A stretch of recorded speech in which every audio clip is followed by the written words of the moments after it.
Assalomu alaykum YouTube kuzatuvchilarimiz. Yana bir xonadonda eshik domlarini o'rnatib bitkizdik akamizga. Alubes Zalatoydan o'rtalariga shotlankalar terib, bunni ayvonni yopib berganmiz.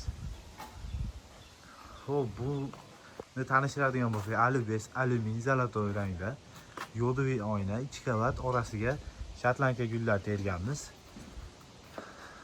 Tepalariga kichkina tanga, pastdagi nimalariga katta shotlanka gullar terganmiz. Endi aslida buni o'rnatganimizga bir hafta 10 kun bo'lib qoldi.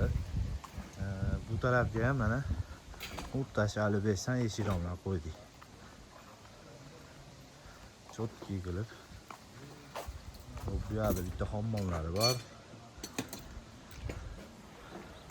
Asosiy sizlarga ko'rsatadigan tarafimiz shu taraf. Juda ham chiroyli chiqqan, sifatlari vahshiy go'zal. Endi bitta eshik ochilib yopilishiga ham baho berib qo'yasizlar.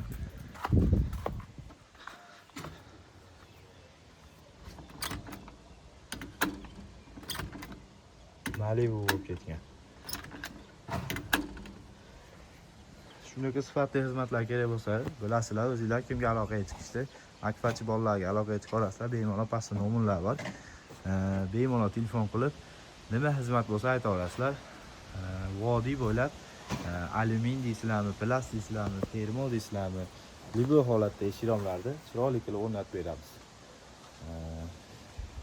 Soni cheklanmagan miqdorda vaqtiga keladigan bo'lsak, tez va qulay.